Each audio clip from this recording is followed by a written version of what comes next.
오늘 보니까 이제 대선이 38일인가요? D-38일입니다. 네, 정말 이제 남았습니다. 얼마 남지 않았습니다. 이 대선이 점점 가까워오고 있는데 제가 오늘 대선 이야기를 좀 한번 이렇게 한번 풀어보겠습니다. 라운드 1, 라운드 2가 있는데요. 일단 라운드 1은 문재인 전 대표와 안철수 전 대표입니다. 장미 대선 가시도 친 설전인데요. 한번 보겠습니다. 문재인 전 대표는 보시죠. 안풍은 무슨 안철수 당신은 보조 타이어야. 메인 타이어가 아니야. 보조 타이어. 이때 안철수 전 대표 딱 화답하기를. 지금 잠깐만요. 노래가 한 곡도 나오고 있군요. 김범용의 바람입니다. 이 안풍 때문에 아마 노래가 울려 퍼지고 있는 것 같죠? 그랬더니 안철수 전 대표는 아이고 무슨 소리. 당신은 결국 보조 타이어도 아니고 배 타이어야. 배 타이어. 당신은 배 타이어임을 자백하고 있는 거야. 라는 얘기인데 먼저 그 관련 목소리를 듣고서요. 저희가 말씀을 좀 이어가 보도록 하겠습니다. 안철수 후보나 국민의당은 격려를 통해 협력해서 다른 이 역전의 가능성이나 반전의 가능성을 차단시켜라. 이렇게 일종의 보조 타이어로 지지해 준 게 아닌가.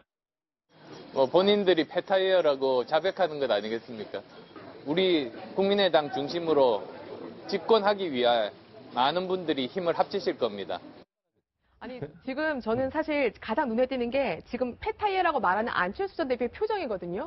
예전 같으면 굉장히 불안했을 텐데 느긋하게 웃으면서 폐타이어라고 자백하는 거 아니겠습니까? 이러는데 확실히 달라진 것 정말 같아요. 여유가 느껴지고요. 그쵸? 저는 이게 그 송영길 의원이 보조 타이어 발언이 정말 잘못됐다 봐요. 그렇습니다. 보조 타이어는 뭐냐면 이게 주 타이어가 펑크 났을 때 쓰는 거 아니에요. 네. 그럼 이게 예를 들어 문재인 후보가 펑크 날 때 누가 보조 타이어? 안희정, 이재명 후보들은 저런 말 쓸 수 있어요. 근데 그 안철수는 다른 팀이에요. 그쵸. 예를 들어 보조 타이어는 게 야구로 치면 대타거든요. 네. 근데 상대편 선수를 대타 쓸 수 있습니까? 네. 저는 이게 정말 부족한 발언을 봅니다. 아니, 그러니까 굳이 하지 않아도 될 말을 했어요. 네. 왜냐하면 이런 말을 해버리면 당연히 폐타이어 얘기가 나오잖아요. 그러면 결국은 이 말 자체로 안철수 승이에요. 네. 그러니까 제가 볼 때는 이쪽에서 너무나 말을 이제부터는 되게 신중하게 얘기를 해야 되는데 네. 그냥 생각 없이 막 얘기한 거죠. 그러니까 정 의원님 보시기에 1라운드의 승자는 안철수 전 대표인 것 같다라는 건데 박지원 전 대표는 박지원 전 대표 저는 가끔 얘기할 때 보면요. 좀 하여튼 센스가 남다르기는 해요. 괜히 정치구단에 수식어가 붙는 게 아닌 것 같다는 생각도 드는데 박지원 전 대표는 문재인 전 대표한테 이렇게 얘기했잖아요. 당신은 말이야 펑크난 타이어야. 펑크난 타이어. 바람 빠진 타이어, 펑크난 타이어. 또 이렇게 응수하지 않았습니까?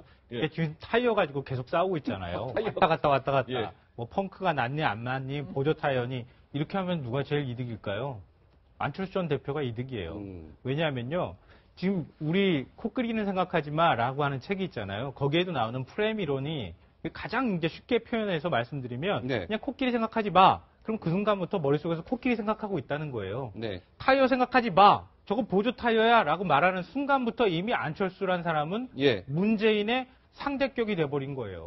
1대1 구도가 돼버리는 거예요. 그렇게 계속 안철수 전 대표 입장에서는 계속 이 논쟁을 끌고 가면 갈수록 나는 이제 문재인 전 대표 쪽하고 1대1 맞짱을 뜰 수 있는 후보다라고 하는 거를 문재인 후보 쪽에서 인정한 거나 다름이 없다고 얘기할 거예요. 예.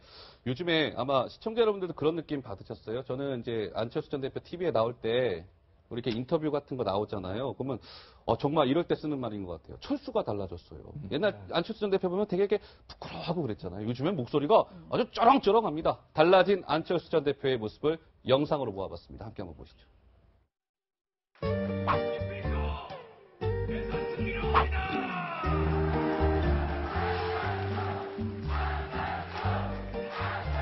과연 누굽니까? 열겠습니다.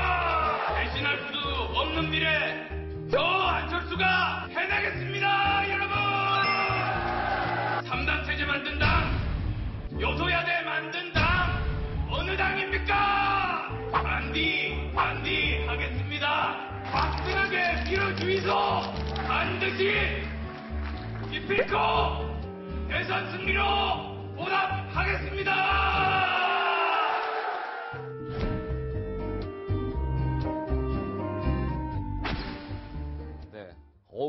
보답하겠습니다. 목 쉬지 않을까 걱정되는데. 아니, 그 권력 의지를 보여주는 거. 그 권력 의지. 본인의 이번에는 정말 내가 한번 대통령이 진짜 되겠다라는 권력 의지를 국민들께 보여주는 거고요. 그다음에 두 번째는 과연 저렇게 목소리를 낼 수 있을까라고 저런 목소리를 낼 수도 있구나라고 우리 국민들이 생각할 수 있을 정도로 연습을 엄청나게 하신 것 같아요. 그러니까 아이들한테도 야 연습하면 달라진다 이렇게 말할 수 있을 정도로 진짜 그거는 굉장히 보기 좋은 것 같아요. 네, 저도 이게 같이 청와대 미래기획위원을 같이 교수할 때 4년 했는데요. 저는 이게 그때 모습하고 너무 다른 것 같아요. 그죠? 그때는 이게 정말 교수처럼 샌님 이런 스타일인데 지금 완전히 대중 정치로 변신했잖아요. 저는 이게 긍정적인 변화를 봅니다. 이런 가운데 흥미로운 여론조사 결과가 하나 나왔습니다. 그러니까 문재인 전 대표와 안철수 전 대표 간에 뭐 실제로 이런 일이 있을 가능성은 전 몇 프로나 될지는 단정할 수는 없습니다만 어찌됐건 동아일보 어제자 신문을 보면은요 흥미로운 양자 대결 여론조사가 있는데 좀 보여주시죠. 자, 문재인 전 대표와 안철수 전 대표가요. 최진봉 교수님, 와, 지금 이대로예요. 만약에 양자 대결로 5월 9일 장미 대선이 치러질 경우에 난 문재인을 지지하겠다가 41.7, 아니야, 나는 안철수가 더 좋아. 39.3, 두 사람 간의 지지율 격차는 2.4%포인트 오차 범위 이내에서 박빙입니다. 그렇죠. 왜냐면 저거는, 그러니까 전제는 그거잖아요. 그러니까 보수당, 지금 한국당이나 바른정당의 후보들이 나오지 않는다는 전제예요. 그 전제에서 두 사람이 만약에 대결을 하게 되면 그런 점수가 나온다고 하는 것은 중도 보수층이 전부 안철수 전 대표를 지지하는 거죠. 그러니까 저거는 결국은 이제 두 사람이 만약 대결을 붙는다는 전제 조건을 깔고서 얘기하는 거니까 그럴 수밖에 없다고 봐요. 왜냐면 문재인 전 대표와 이미 지지층이 형성돼 있는 상황이고 후보들이 나오지 않는다거나 아니면 다 뭐 경합을 해서 아니면 합쳐서 안철수 전 대표를 대표로 내세운다는 전제 조건에서는 저렇게 나올 가능성이 충분히 있는 거죠. 그렇군요. 저런데 양자 대결이 지금 사실상 좀 가능성이 점점 커지고 있는 거잖아요. 그렇죠. 결국에는 어떻게 될지 모르겠는데, 근데 사실 이게 안 전 대표가 어느 정도 예언을 좀 공언을 했던 거거든요. 그래서 새로운 별명이 루이 안스트롱도 있지만 안스트라다무스라고 불린다고 합니다. 왜 이렇게 불리는지 안스트라다무스. 한번 확인해 보시죠. 이번에 이렇게 내쳐지는 모습, 그것이 아마 새누리당에 균열을 가져올 거라고 저는 보고 있습니다. 서울 지나서 출마 포기하실 가능성도 많다고 봅니다. 이번 대선은 저 안철수와 문재인의 대결이 될 것입니다. 저는 이 싸움에서 이길 자신 있습니다. 그러니까 이게 안스트라다무스예요. 별명이. 근데 진짜 기가 막히게 다 맞췄어요. 새누리당 분열될 거다. 실제로 분열됐죠. 반기문 총장 포기할 것이다. 진짜 포기했죠. 황교안 대통령 권한대행 출마 안 할 것이다. 맞췄죠. 마지막 하나 남은 거예요. 이번 대선은 안철수와 문재인의 1대1 대결 구도로 치러질 것이다. 과연 이거는 적중을 할지 글쎄요. 어떻게 보십니까, 정 의원님? 적중할 것 같아요. 진짜요? 네, 왜냐하면 우리는 아닌데. 일단 그냥 생각을 물어보셨잖아요. 그냥 자유롭게 그냥 얘기할 수 있다면 그냥 생각이니까 그 미래를 예측하는 능력에서요. 그걸 뭐 100% 맞힌다 뭐 이런 의미가 아니고요. 그러니까 예측을 나름대로 정확하게 지금 하고 가고 있잖아요. 그러면 무슨 얘기냐면 그 예측을 한다는 건 거기에 대해서 준비도 하고 있는 거예요. 그림도 그리고 있는 거라는 거잖아요. 그렇죠? 그러면 사실 잘 생각해 보세요. 우리가 이 대선 전에 이렇게 아주 구체적으로 지금 각 후보가 만들어지기 전에 무슨 얘기를 많이 했냐면 빅텐트 얘기를 되게 많이 하셨어요. 언론에서. 근데 그게 가능하다 불가능하다 사람이 막 바뀌고 막 그랬잖아요. 반기문 총장 오셨다 사라지고 막 이런 식으로. 그랬죠. 근데 결국은 뭐냐면 안철수 중심으로 빅텐트가 만들어지는 거나 똑같은 거예요. 그래서 제가 볼 때는 만약에 이렇게 예측을 해온 안철수 후보라면 그럼 이런 예측도 해야 되겠죠. 뭐냐. 보수를 어떻게 끌어안을 것인지, 어떻게 단일화 과정을 해가지고 보수 후보들을 끌어안는 거에 대한 예측도 하지 않았을 거 아니겠습니까? 그러면 이때부터는 뭐냐면 안철수 후보는 진짜 정치력을 보여야 돼요. 지금부터 정치해야 되는 사실 거예요. 지금부터가 중요해요. 왜냐하면 공동정부론을 지금 다 얘기하고 있습니다. 그러면 제가 볼 땐 딱 두 가지인 것 같아요. 국민들을 설득하는 거. 그다음에 안철수 후보의 지지 기반인 호남에서 진짜 안철수 후보가 보수를 끌어안더라도 우리는 안철수다. 라고 가게끔 만들어야 되잖아요. 그건 두 개입니다. 그게 뭐냐? 그러니까 패권 세력. 우리는 국민 여러분, 우리는 더 이상 이제 패권 세력은 안 됩니다라고 말하는 거랑 두 번째 뭐냐면 우리는 통일을 생각해야 돼요. 나중에. 네. 그러면 헌법이 지금의 제왕적 대통령제는 맞지 않아요. 그러니까 개헌하는 거. 권력을 분산하는 거. 이 지점에 대한 얘기를 안철수 후보가 국민들께 설득력 있게만 한다면 저는 양자구도 가능하다도 봅니다. 양자구보다가 다르게 말하는 말씀이시고 서 변호사께서는요. 아까 이게 안철수 후보가 맞춘 예측력 그거 못 맞추면 이게 패널할 자격도 없어요.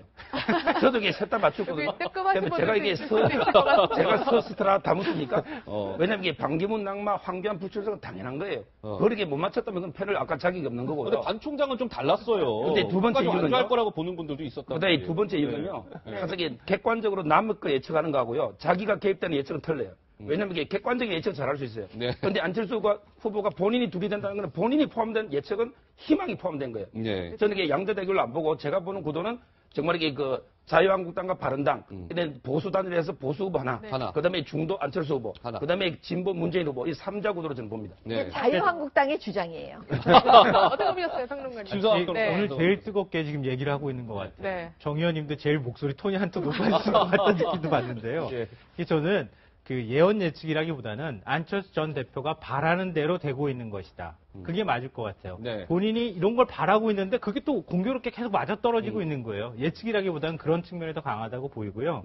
다만 이제 그런 점은 있는 것 같습니다. 안철수 전 대표가 예를 들어서 보수연대 아니면은 뭐 공동정부론을 꺼내면 저는 안희정 지사처럼 지지율이 빠질 가능성이 저는 있다고 생각합니다. 왜냐하면 안철수 전 대표를 지지하는 분들의 지지층 구성 자체가 호남층도 있고 야권층도 있고 여러 층이가 나눠져 있어요. 지금 이제 중도 보수층이 안희정 지사 쪽에서 안철수 전 대표 쪽으로 어느 정도 이동하면서 지지율이 쭉 올라가는 현상이 나타났는데요.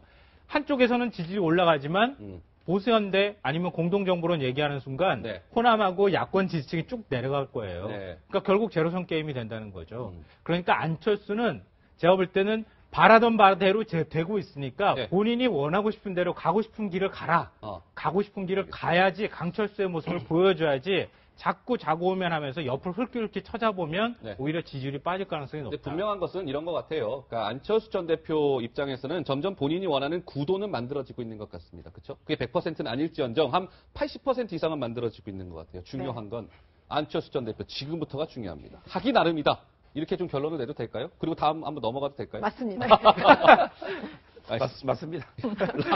자유한국당도 맞습니다. 라운드 2로 한번 가보겠습니다. 이번에는요, 홍준표 지사랑 유승민 의원이에요. 라운드 2 한번 보겠습니다. 홍 지사가 지금부터 내가 대장이야. 자, 내 말 잘 들어야 돼. 5월 9일까지는 내가 자유한국당의 대장이야. 딱 얘기했어요. 유승민 의원은 이렇게 얘기합니다. 아이고, 대장은 무슨 대장. 큰 집은 당신이 갈 수도 있을 것 같은데 큰 집은 교도소를 일컫는 말이잖아요. 정 의원님, 이 두 사람의 이 가시도치 설정도 아주 볼만해요. 그러니까는 지금 홍준표 지사는 원래 친박은 아니잖아요. 근데 이제 자유한국당 어떻게 보면 도로 친박당의 이제 후보가 됐기 때문에 참 애매한 상황이에요. 그러면 자유한국당이 사는 방법은 뭔지 아세요? 뭐예요? 무조건 바른정당하고 합쳐야 되는 거예요. 근데 바른정당은 그렇지 않아요. 왜냐하면 나갔을 때 명분이 친박 청산을 외쳤기 때문에 바른정당 입장은 절대로 합칠 수가 없어요. 그 전제 조건인 친박 청산을 홍준표 지사가 해주지 않는 한. 근데 홍준표 지사는 그걸 하는 순간 지지율이 반토막이 날 거예요. 제가 볼 때는 자유한국당의 홍준표 지사는 10%를 넘기기 좀 어려울 것 같아요. 나중에라도. 그렇기 때문에 그나마 반토막이 되면 안 되잖아요. 친박 청산한다고.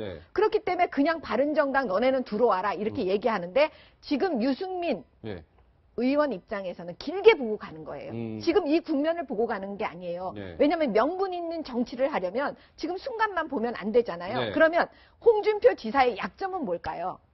지금 대법원의 계류 중이에요. 선고를 앞두고 있다는 성완종 거죠? 리스트의 그 사건 때문에. 그렇기 때문에 여기서 얘기하는 건 자격이 없다. 어떻게 대법원의 계류 중인데 어떻게 당신이 자격이 있냐라고 지금 유승민 후보는 얘기하는 겁니다. 그래서 이제 화가 났죠. 큰 집이라는 얘기는 결국에는 잘못하면 교도소 갈 분이 왜 나오셨습니까? 뭐 거의 이런 지금 어떻게 보면 여태까지 유승민 후보가 굉장히 점잖아서 이렇게 센 말을 한 적이 별로 없거든요. 굉장히 센 말을 그러니까 했어요. 이 큰 집 이 설전이 이런 거죠. 이제 홍준표 지사가 어제 대선 후보 선출이 되고 자유한국당이 이제 지지율도 더 높고 하니까 유승민 의원 바른정당을 향해서 우리가 큰 집이니까 이제 큰 집으로 아무 말 하지 말고 빨리 그냥 들어와요. 그렇죠. 라고 얘기했더니 유승민 의원은 네. 아니 무슨 큰 집 타령이세요. 진짜 큰 집 가실 수도 있을 것 같은데 라고 하면 했던 게 이제 큰 집 설전이었는데 홍준표 지사 요즘에 굉장히 목소리 톤이 높아지고 있죠. 어제 이제 대선 후보로 선출이 된 이후에 한 얘기를 저희가 준비했습니다. 한번 들어보시죠. 박근혜 전 대통령께서 구속이 되면서 탄핵이 끝났습니다. 이 탄핵의 원인이 되었던 바른정당의 사람들 이제 돌아와야 됩니다. 우리 문을 열어놓고 돌아오도록 기다리겠습니다. 기다려서 보수 대통합을 하겠습니다. 그렇게 해서 보수 우파의 대통합 대통령이 되도록 하겠습니다. 네. 계속해서 들어와라 이렇게 얘기하고 있거든요. 저는 이거 한마디 그 덕담을 오늘 하고 싶어요. 하도 비판을 많이 해서. 어떤 덕담이요? 홍준표 지사의 핵심은 정말 이게 그 대란 대치입니다. 정말 이게 우리 국가적 여러 위기에서 큰 정치, 대란 대치를 하자. 이게 주장인데 강한 우파 스트롱맨. 이 전략이거든요. 네. 근데 저는 새도 좌우 날개가 있어야 나라요. 지금 이게 보수가 너무 지금 괴밀되어 있어요. 네. 저는 이게 홍준표 지사가 정말 그런 큰 정치를 통해서 보수를 좀 재건해 주기를 바랍니다. 근데 홍준표 지사가 보수 재건하기 전에 잘못하면 이정이 될 수 있어요. 이정이 역할을 할 수가 있어요. 네. 네. 이정이 역할을 지금 할 수 그게 있다. 굉장히 중요해요. 국민들께서 다 보고 계세요.